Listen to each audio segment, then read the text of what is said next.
I think these two ties over these two legs against Manchester City, they found that they can defend the box comfortably.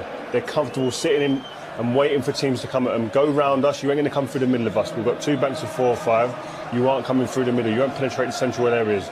But then when we get it, we've got the confidence, the utmost belief in our front three to go on, cause devastation up the other end of the pitch. And this tie, 5-1 against undoubtedly the best team in the league this year, convincing 5-1, beating. Phenomenal display from this Liverpool team. Word on Manchester City, Frank. They gave it a go in the first half. It could have been different. Obviously, they're very unlucky with a disallowed goal before half-time. Yeah, well, I think the damage was done at Anfield. They gave themselves a really tough mountain to climb tonight. They approached the game brilliant in the first half. Energy, kept Liverpool pinned back in their own half. The only thing they didn't do was really do the damage in the box like we've seen them do at earlier points in the season.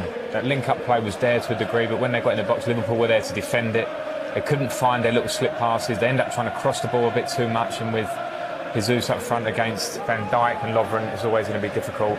And it seems to me like their performance has slightly just petered out, and it happens. They've been brilliant all season. Sometimes you get to a point in the season where your form dips, important players' forms dip, and they've come up against a team that are on a high, and they're all performing.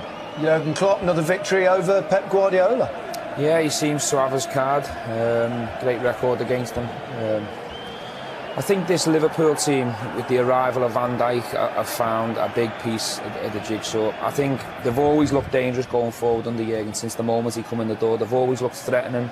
They've always took the game to opposition teams, but they've had a weakness, and everyone's been criticising them at the back. I think the arrival of Van Dijk has had such a big lift on everyone else around him. You could see him cajoling the back four today, organising everyone. He's lifted Lovren. He's helping the two